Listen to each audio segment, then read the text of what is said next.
Selamat datang di Aula Monster. Kulihat kamu sudah mengenakan alat pelindung diri. Itu bagus, karena selama kunjunganmu di sini, keselamatanmu tidak dijamin. Jadi berhati-hatilah di setiap langkah yang kamu ambil.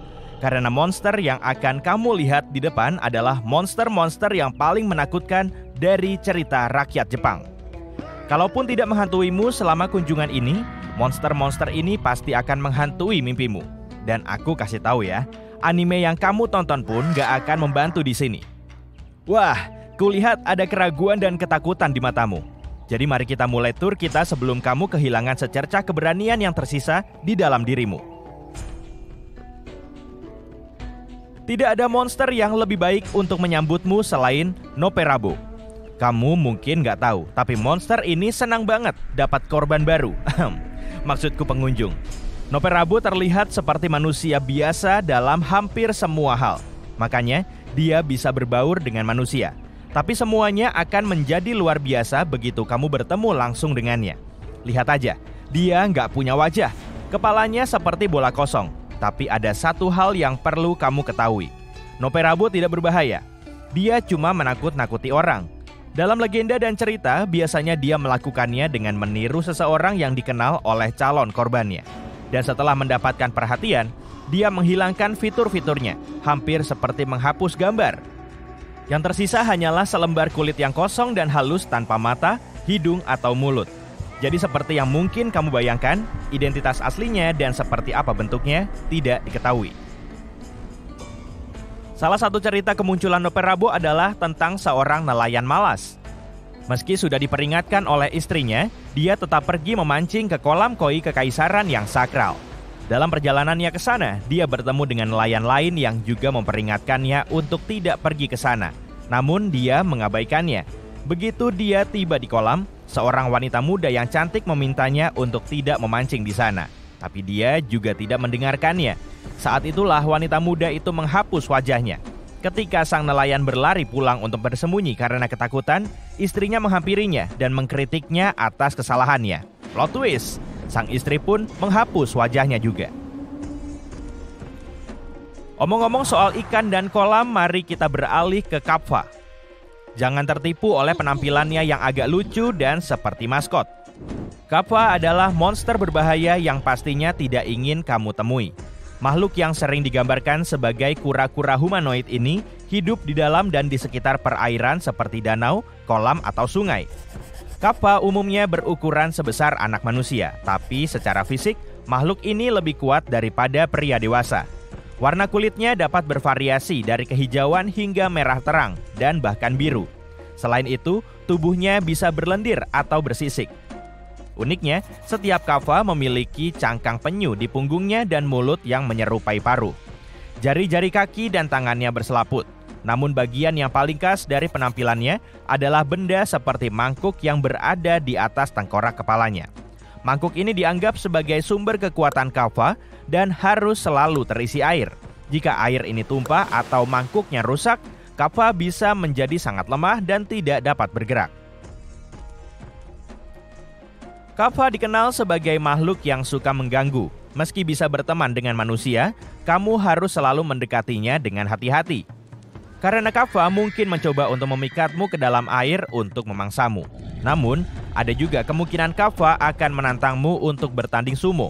Dan sebelum menerima tantangannya, kamu harus tahu, Kappa sangat ahli dalam hal itu. Tapi, kalau kamu sudah terlanjur masuk dalam perangkapnya, aku punya satu tips jitu. Coba kelabui Kappa agar membungkuk sangat rendah sehingga air di mangkuk kepalanya tumpah. Dan kalau kamu mengisi ulang air itu nantinya, kamu bisa menguasai Kappa. Lihatlah wanita ini, dia tampaknya tidur dengan nyenyak kan? Nah, coba lihat lagi, ada sesuatu yang aneh di lehernya. Roku Rokubi, mungkin terlihat seperti wanita biasa di siang hari, tapi ketika malam hari dan tubuhnya tertidur, lehernya meregang sangat panjang dan berkeliaran dengan bebas. Meski Roku Rokubi tidak kalah menyeramkan dari makhluk lainnya, ada sesuatu yang membuatnya berbeda. Nggak kayak yang lain, dia sebenarnya nggak terlahir sebagai monster.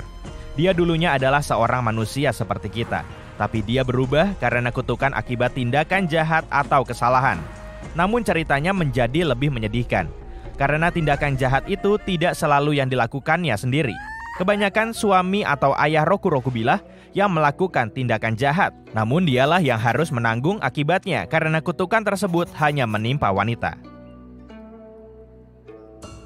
Kalau kamu berpikir roku-rokubi tidak mungkin berbahaya atau menakutkan dengan latar belakang yang memilukan, ya, kamu benar.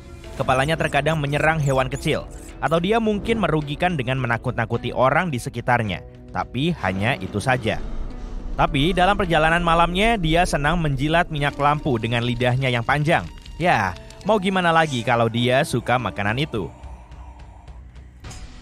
Nukakubi adalah saudara perempuan roku-rokubi yang lebih menakutkan. Dia seperti versi lanjutan roku-rokubi, kayak Pokemon yang sudah di-upgrade. Kalau kepala roku-rokubi selalu melekat pada tubuhnya, kepala Nukakubi bisa terlepas dari lehernya dan melayang-layang jauh dari tubuhnya. Bagian terburuknya adalah terkadang dia bisa haus darah. Dan saat itulah kepalanya yang terlepas akan mulai memangsa manusia untuk memuaskan rasa hausnya. Namun, dia bukannya tidak terkalahkan. Diyakini bahwa jika tubuhnya bergerak secara kebetulan saat sedang tidur dan kepalanya masih melayang-layang, saat hal itu terjadi, maka kepalanya tidak akan bisa kembali lagi ke tubuhnya. Semoga ini bisa sedikit menghiburmu. Mungkin kamu lihat ini gulungan tisu, tapi yang kulihat adalah monster yang mengancam jiwa. Menurut cerita rakyat Jepang, terutama mitos suku Mogami, benda mati menerima jiwa sehingga menjadi hidup dan sadar diri setelah melayani pemiliknya selama 100 tahun. Meski biasanya tidak berbahaya, makhluk ini mungkin cenderung menjahili manusia, tapi tetap saja masih bisa marah dan jadi pendendam. Terutama jika ada orang yang membuangnya atau tidak memperlakukannya dengan baik, makhluk ini mungkin akan berkelompok untuk membalas dendam. Ethan Momen tergolong monster objek. Begitu merasuki sesuatu, kain panjang yang biasa digunakan untuk membuat pakaian pun dapat terlihat terbang di langit malam. Monster ini seringkali jahat dan menyerang manusia dengan melilitkan tubuhnya di wajah dan leher seseorang, lalu mencekik atau membekapnya. Beberapa dongeng menyebutkan bahwa kain akan berputar-putar dan terbang dengan cepat untuk membungkus orang dan membawanya ke langit. Tawa Joker akan terdengar seperti musik di telingamu begitu kamu mendengar suara wanita ini. Warai Onna adalah monster berpenampilan wanita yang tinggal di pegunungan. Meski penampilannya tidak mengancam, kamu akan berada dalam bahaya kalau bertemu dengannya.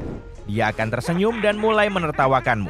Dan begitu dia melakukannya, kamu akan menyadari bahwa tawanya itu beracun dan menular. Kamu juga akan ikut tertawa.